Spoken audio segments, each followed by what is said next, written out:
네, 오늘은 대림절 넷째 주일이자 성탄절 예배를 겸해서 드립니다. 잘 아시는 것처럼 마태와 마가와 누가 이렇게 세 사람이 쓴 복음서들을 우리가 공관 복음서라고 그렇게 부르는데요. 마가복음서를 이제 기준으로 해서 거의 같은 관점 혹은 시각에서 혹은 이제 복음서의 이야기 구조에서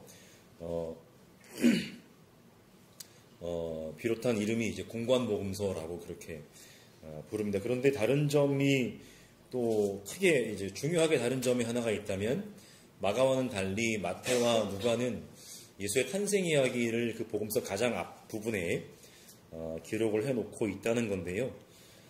마태를 보시면 예수의 탄생에 관해서 1장과 2장에 걸쳐서 이야기를 덧붙여 놓았습니다.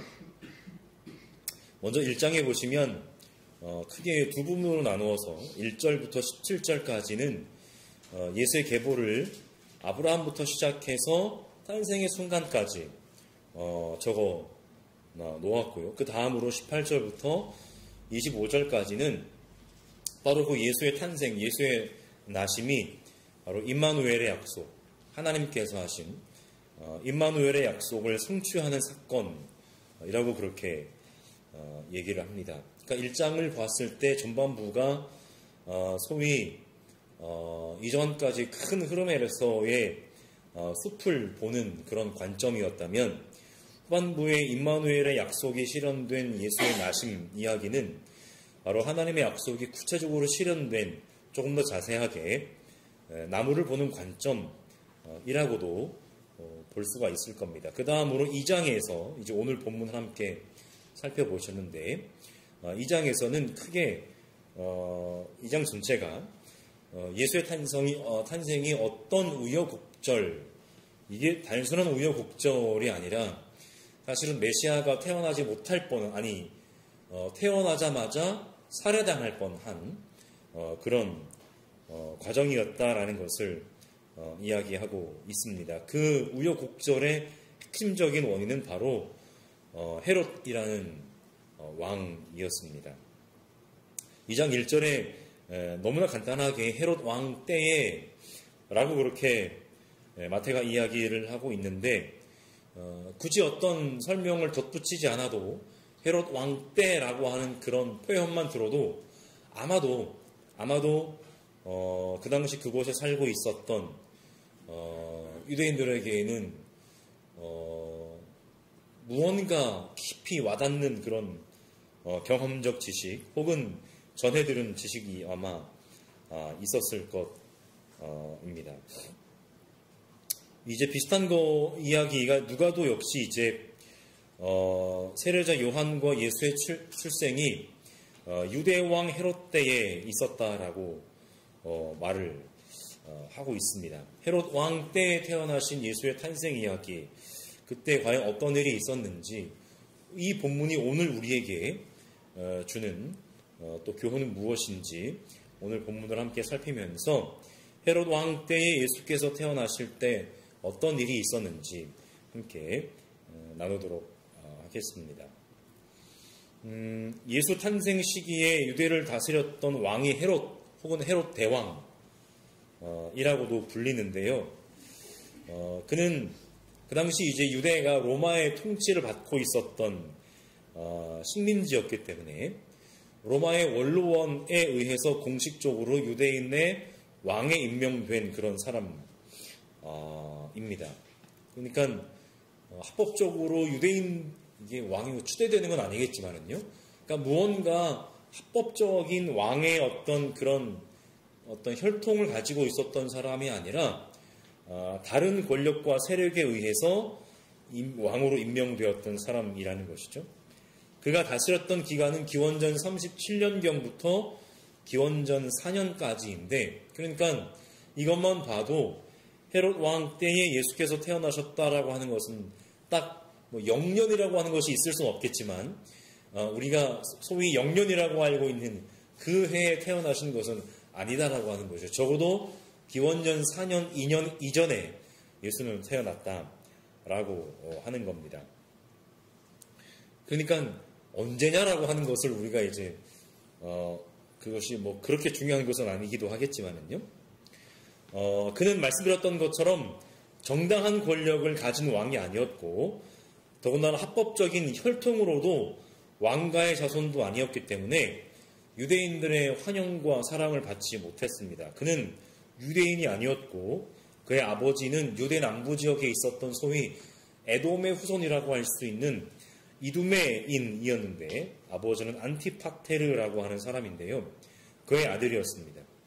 그런데 그가 로마의 원로원에 의해서 유대 왕이 될 수 있었던 것은 나름대로 좀 기민한 외교력을 좀 눈치 빠르다고 할까요? 그런 외교력을 가지고 있었기 때문이었고 또 그가 통치하던 시기에 로마의 인정을 받았던 것 중에 하나가 뭐냐면 또 대규모의 어떤 토목 공사를 시행한 것으로도 유명합니다. 그가 남긴 대표적인 것이 오늘날까지도 남아 있는데 바로 이제 통곡의 벽으로 알려진 당시의 예루살렘 성전 산의 서쪽 성벽이 아직도 이제 남아 있다라고 하죠. 그런데 이제 문제는 뭐냐면 그의 권력자로서의 개인적인 생애라고 할 수 있는데요. 기원전 37년부터 기원전 4년까지의 그의 통치 기간을 크게 세 부분으로 나눌 수 있다라고 하는데 그 가운데 두 번째 부분에는 방금 말씀드린 것처럼 대규모의 건설 사업이 많이 시행된 시기였다라고 합니다. 그런데 더 큰 문제는 그 두 번째 시기도 물론 그랬겠지만은 첫 번째 시기와 세 번째 시기로 나눌 수 있는 그 시기에 그의 주요 관심사는 무엇이었냐면 바로 자신의 권력에 대항하거나 혹은 대항한다고 추정되는 사람들에 대한 숙청에 빠져 있었다라고 하는 것이죠. 자신의 권력에 대항하거나 혹은 대항한다라고 추정되는 불특정 다수를 향한 의심과 그로 인한 숙청 작업은 얼마나 무시무시했냐면 후계자 선정을 위한 가족 내에서의 숙청도 그가 자행을 했다라고 하는 것이죠. 그의 아내든 그의 아들들이든 자신의 권력에 위협이 되는 존재라는 의심이 들면 무조건 죽여버렸다라고 하는 것이죠. 그러니까 스스로 교활하게 살아온 자신의 삶의 궤적, 그렇게 살아남은 자신의 삶의 궤적은 다름 아니라 다른 사람을 향해서도 의심하고 두려워하게 만드는 독이었다라고 하는 것이죠. 그러니까 그의 성공이 그에게 절대로 좋은 것이 아니었다라고 하는 것이죠. 온갖 교활한 방법으로, 온갖 악한 방법으로 살아남은 자는 결국 그의 살아남은 것 자체가 그의 삶에 올무요 독이 될 수도 있다라고 하는 것이죠.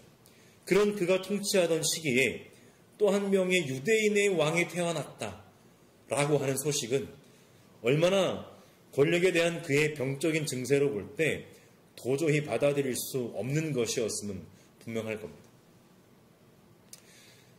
그렇게 본문에서 동방에서 헤롯을 찾아왔다라고 하는 우리말 박사라고 번역된 마고스라고 하는 사람들은요, 원래 고대 사회에서 왕에게 조언하는 일에 중요한 역할을 담당했던 소위 페르시아로부터 그 이름이 유래되는데 제사장 계급의 호칭이라고 합니다. 그러니까 뭐 이상하게 막 마법을 부리거나 마술을 부리는 그런 사람이 아니었다라고 하는 것이죠. 물론 고대 사회에서 소위 신의 뜻을 알아내는 길은 오늘 우리가 신의 뜻을 알아내는 방법과는 사뭇 달랐을 것이 분명합니다. 온갖 자연 현상 뭐 이런 것들을 통해서 신의 뜻을 발견을 했을 텐데 그럼에도 불구하고 아무리 현대 사회에서 보았을 때에 조금 미신과 같아 보이는 그러한 방법을 사용하는 시대였다라고 할지라도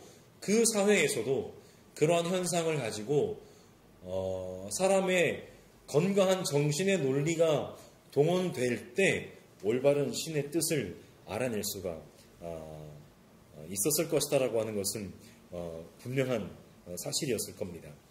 이 호칭이 마고스라고 하는 호칭은 점성술 말씀드렸던 것처럼 해몽 경우에 따라서 마법을 전문으로 하는 학자와 제사장에게 널리 사용되었다라고 합니다. 그래서 그들은 별을 연구하고 시대의 징조를 분별했던 당시 기준으로 탁월한 전문가들이었을 가능성이 크다라고 하는 겁니다. 당시 기준이라고 말씀드리는 이유는 말씀드렸던 것처럼 고대 사회와 현대 사회는 별자리라 별을 보는 것이라든지 어떤 자연의 현상이라든지 이런 것들을 보고 이해하는 소위 과학적 지식의 발달 차이가 엄청나게 크기 때문이죠. 그래서 박사들은 아마도 그 현상을 보고 유대인의 왕으로 태어난 아기가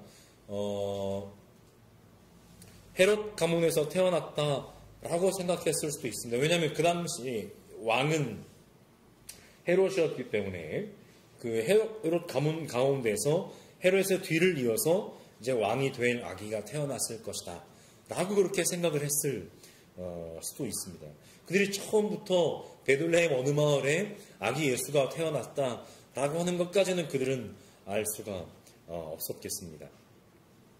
그렇기 때문에 그들이 처음에 헤롯을 찾아왔을 것인데, 하지만 헤롯은 박사들에게서 그렇게 새로운 유대인의 왕이 태어났다는 이야기를 듣고 당연히 놀라서 당황할 수밖에 없었습니다. 안 그래도 지금 그의 권력 막바지에 누구라도 자신의 권력에 방해가 되는 사람들은 죽여가고 있었던 그였을 텐데, 그 앞에서 유대인의 왕이 태어났다는 것을 말을 하고 있는 것을 듣자니 그의 정신이 온전할 리가 없겠습니다. 자신의 권력 자체도 기본적으로는 합법적인 것이 아니었던 데다가 그 권력을 지키기 위해 그가 놀라울 정도의 편집증적 망상 증세를 보였던 것은 앞서 말씀드렸던 것처럼 역사가 잘 증언하고 있다라고 하는 사실입니다. 그런 의미에서, 어떤 의미에서는 그의 당황하는 모습 속에서 우리는 그가 지금 겁을 집어먹고 있다라고 하는 것을 예상을 해볼 수가 있겠습니다. 그런데 본문 3절은 헤롯 자신만 당황해서 겁을 먹은 것이 아니라 온 예루살렘 사람들도 그와 함께 당황하고 겁을 먹었다라고 이야기합니다. 왜 그랬을까요? 온 예루살렘 사람들이 겁을 먹은 이유는 앞서 말씀드렸던 것처럼 또 오늘 본문 이후에 헤롯이 보여주는 것처럼 그의 행동에서 너무나 비이성적인 행동에서 발견할 수가 있겠습니다. 바로 베들레헴과 그 가까운 지역에 사는 2살짜리로부터 그 아래의 사내 아이들을 모조리 죽인 학살 사건입니다. 그의 미친 광기 어린 행동은 이것 하나만 있었던 것이 아니라 지금까지 그가 보여주었던 모습의 연장선상에 있는 행동이었다라고 하는 것이죠. 그렇기 때문에 이 헤롯이 당황하고 겁에 질려 있을 때 사실은 마태의 좀 문학적인 장치라고 할 수 있겠습니다만은, 왜냐하면 지금 동방의 박사들이 와서 헤롯을 보고 있는 그 장소는 아마 헤롯의 궁중이었을 것인데 온 예루살렘 사람들이 그 모습을 어떻게 알고 있었겠습니까? 그러니까 헤롯이 당황하고 겁을 집어먹는 그 모습이 조만간 어떠한 행동으로 이어질지를 마태는 이미 알고 있었다라고 하는 것이죠. 그러니까 그가 보여줄 모습은 당연히 온 예루살렘 사람들에게 충분한 충격과 공포의 대상이 될 것임은 분명했을 것이기 때문에 그가 온 예루살렘 사람들도 듣고 이제 당황하였다, 겁을 먹었다라고 그렇게 이야기를 하고 있는 것입니다. 그러니까 자신의 권력을 잃지 않고 지켜내기 위해서라면 제 아무리 힘없는 아기들일지라도 숙청의 대상으로만 보일 뿐입니다. 헤롯은 자신의 실각을 두려워했고 온 예루살렘 사람들은 권력을 잃어버릴 위기에 처한 망상에 빠진 권력자가 얼마나 격렬한 보복을 불러일으킬지를 두려워했던 것이라는 겁니다. 그렇게 당황한 헤롯은 대제사장들과 율법 교사들을 모아놓고 그리스도가 어디에서 태어날지를 물어봅니다. 그가 대제사장들과 율법 교사들을 모아놓은 것은 당연히 그들에게 율법에 대한 전문적인 지식이 있었을 것이기도 하겠지만은 사실은 구약을 어느 정도 조금이라도 아는 사람이라면 메시아의 오심에 대한 예언의 말씀 정도는 누구나 알고 있을 법할 텐데 그만큼 헤롯이라고 하는 사람은 유대인의 왕이라고 하는 소위 반쪽짜리 가짜 권력을 가지고 있었긴 했지만은 그나마도 유대인 구약 성경을 통해서 하나님께서 보내시는 메시아에 대한 최소한의 말씀에 대한 지식마저도 없었던 사람이었다라고 하는 것이 오늘 본문을 통해서 드러나게 됩니다. 그렇게 율법 교사들을 모아놓고 그가 물을 때에 그들이 미가의 예언을 인용하면서 유다 베들레헴이라고 이야기합니다. 미가서 5장 2절을 인용한 말씀인데요. 그러나 너 베들레헴 에브라다야 너는 유다의 여러 족속 가운데서 작은 족속이지만 이스라엘을 다스릴 자가 네게서 네게로 나올 것이다. 그의 기원은 아득한 옛날 태초에까지 거슬러 올라간다. 이 베들레헴은 어디입니까? 바로 다윗 왕의 고향입니다. 사무엘이 이새를 찾아갈 때에 그 마을이 바로 베들레헴이었습니다. 그러니까 미가 예언자는 바로 다윗과 같은 통치자가 다시 나오기를 기다리고 고대하고 있었던 것이죠. 그런데 시간이 흘러서 바로 다윗과 같은 하나님의 아들, 하나님의 자손, 통치자, 다윗을 능가하는 분이시긴 하지만 그분이 바로 베들레헴에서 태어나셨다라고 하는 겁니다. 미가가 그렇게 간절히 기다렸던 메시아는 바로 백성의 안위와 백성의 평화를 위해서 일하는 그런 메시아였습니다. 그런데 그런 미가의 예언이 다시 한번 대제사장들과 율법학자들의 입을 통해서 인용되고 있는 그 헤롯의 시대야말로 그런 메시아에 대한 기다림이 그 어느 때보다 간절했던 시기라고 할 수 있겠습니다. 그러나 교활한 헤롯은 그 박사들을 이번에 또 가만히 불러서 별이 나타난 때를 캐어 묻습니다. 그리고는 그들의 목적지, 즉 유대인의 왕이 태어난 곳이 베들레헴임을 알려주면서 그들에게 이렇게 얘기합니다. 그러니까 지금까지 그 동방의 박사들은 그 유대인의 왕이 태어난 곳이 어디인지 몰랐다라고 하는 것이죠. 헤롯이 얘기합니다. 가서 그 아기를 샅샅이 찾아보시오. 찾거든 나에게 알려주시오. 나도 가서 그에게 경배할 것이오. 우리가 잘 아는 것처럼 그 말이 새빨간 거짓말이라는 것은 누구나 다 아는 사실입니다. 아마도 그 박사들 역시 말씀드렸던 것처럼 그들은 상당한 지식을 가지고 있었던 또 상당한 분별력을 가지고 있었던 그러니까 오늘 우리가 이해하는 것처럼 상당히 좀 어떤 무지성으로 어떤 점괘를 의지하는 그런 사람들은 아니었던 상당한 지성을 가지고 있었던 사람들이었기 때문에 사실은 이것이 상당한 지성이 필요한 일까지는 아니었을 텐데 그 헤롯의 말이 진심이 아니었다라고 하는 것을 어딘가 이상한 구석이 있다라고 하는 것을 그들도 알고 생각했을지도 모르겠습니다. 아니나 다를까 아기를 찾아가서 경배한 그들은 이제는 더 확실하게 꿈에 헤롯에게 돌아가지 말라는 지시를 받고 다른 길로 자기 나라에 돌아가게 됩니다. 이후에 벌어지는 일들은 우리가 잘 알고 있는 바와 같이 예수의 가족은 이집트로 피난을 하고 그 사이에 헤롯에 의해서 영아 대학살 사건이 일어납니다. 그 아이들이 무엇을 알고 또 무슨 잘못이 있다고 그런 짓을 벌였겠습니까마는 이미 망상에 빠져버린 그런 추잡한 권력자에게는 그 어떤 누구를 막론하고 자기의 권력에 대항한다라고 생각되는 사람들은 그렇게 없애버릴 대상일 뿐이라고 하는 것이죠. 또 누군지 모르니까 모든 아기들을 다 죽여버려야 하는 것입니다. 오늘 말씀의 결론을 맺겠습니다. 동방의 박사들은 예수를 유대인의 왕으로 태어나신 이로 찾아왔습니다. 이것은 기민한 정치적 수완의 결과물에 불과한 헤롯의 왕권과 너무나 날카롭게 대조됩니다. 헤롯과 달리 다윗의 혈통에서 나셨기 때문에 그가 참된 왕이시라는 말씀이 아니라 하나님께서 보내신 분으로서 참되신 왕이라는 겁니다. 그러니까 유대인의 왕으로 태어나신 분이라고 하는 것은 그가 태어날 때부터 유대인의 왕의 사명을 가지고 태어났다라고 하는 그런 표현입니다. 그래서 그분의 오심은 태어나실 때부터 임마누엘, 즉 하나님이 사람들과 함께 하신다라고 하는 하나님의 약속의 표징입니다.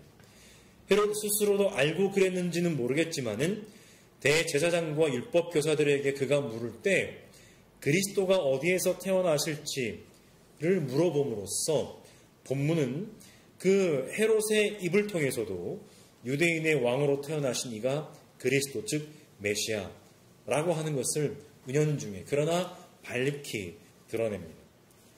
복음서가 일관되게 증언하는 것처럼 하나님께서 보내신 참된 메시아는 헤롯과 다르게 사람들 위해 군림함으로써가 아니라 사람들을 위해 자신의 목숨을 내어놓으심으로써 자신의 임무를 완수하십니다. 하지만 본문이 보여주는 거짓 권력자 헤롯의 모습은 그와는 정반대이죠. 참된 메시아가 태어났다는 소식에 그는 당황하고 안절부절 못하고 겁을 먹습니다. 자신의 권력이 위태로워질 두려움 때문입니다. 그런 권력을 향한 그의 광기 어린 집착은 자신의 아들조차도 자신의 아내조차도 권력이 위협이 된다고 판단하면 처형해서 죽이기까지 했습니다. 그래서 이것이 역사적인 사실인지는 확인된 바는 없지만 그러나 역사적 사실로 확인되지 않았다고 해서 그것이 진실은 아니라고 말할 수는 없는 것이 로마의 아우구스투스 황제는 그 유대왕 헤롯에 대해서 이렇게 농담조로 말했다라고 하는데요. 아들은 그리스말로 휘오스이고요. 돼지는 그리스말로 휘스입니다. 발음이 되게 비슷하죠. 아우구스투스가 이렇게 얘기했다고 합니다. 헤롯의 아들이 되는 것보다 헤롯의 돼지가 되는 것이 낫다. 헤롯의 휘오스가 되는 것보다 헤롯의 휘스가 되는 것이 낫다. 돼지는 적어도 죽임을 당하지는 않잖아요. 물론 헤롯이 유대인이 아니었기 때문에 돼지를 먹었는지 안 먹었는지는 모르겠습니다만 적어도 유대인들에 의하면 돼지는 부정한 음식이기 때문에 먹지 못하는 음식이니까 죽임을 당하지는 않을 것인데 그는 거침없이 그의 아들도 죽이는 그런 인간이었기 때문에 그가 이 두 단어의 발음이 비슷하다는 것을 가지고 일종의 언어 유희를 한 셈입니다. 오늘날 우리는 권력을 향한 비뚤어진 한 사람의 비뚤어진 집착이 한 사람뿐이겠습니까마는 얼마나 무서운 결과를 만들어낼 수 있는지를 눈앞에서 목도하는 시간을 살고 있습니다. 너무나 안타까운 사실은 이 땅의 소위 교회라고 하는 설교자라고 하는 이들의 입술을 통해서도 오늘 말씀을 비추어 봤을 때에 너무나 얼토당토 않는 이야기들을 하는 것들이 소위 강단이라고 하는 곳에서 선포되는 현실들을 목도하고 있습니다. 국민들을 향해서 총칼을 겨누고자 했던 사람이 하나님께서 보내신 사람이라고 하는 이야기들이 강단에서 버젓이 이야기되고 있습니다. 그런 이들이 자신의 권력을 유지하기 위해서라면 천하보다 귀하다고 말씀하신 사람의 생명 따위는 안중에도 없다라고 하는 것을 우리는 몸으로 체득하고 있습니다. 우리는 다 잘 알고 있습니다. 사실 권력을 향한 그들의 비뚤어진 집착은 자신들의 구린 죄를 감추기 위한 무리수라고 하는 것입니다. 마치 2000년 헤롯의 모습과 똑같습니다. 그런 시국에 하나님의 아들 예수께서 태어나셨다라고 하는 것입니다. 또 이런 시국에 헤롯 왕이 통치하던 바로 그 엄혹한 때 우리의 주님이신 예수께서 이 땅에 태어나신 날을 우리가 기억한다는 것이 과연 무엇을 의미하는지 우리는 명확히 인식해야 할 것입니다. 그리고 오늘 우리는 어떠한 삶을 살아가야 할지 오늘 본문의 말씀을 통해서 우리가 다시 한번 우리의 삶을 되짚어 볼 수 있게 되기를 주님의 이름으로 간절히 소망합니다.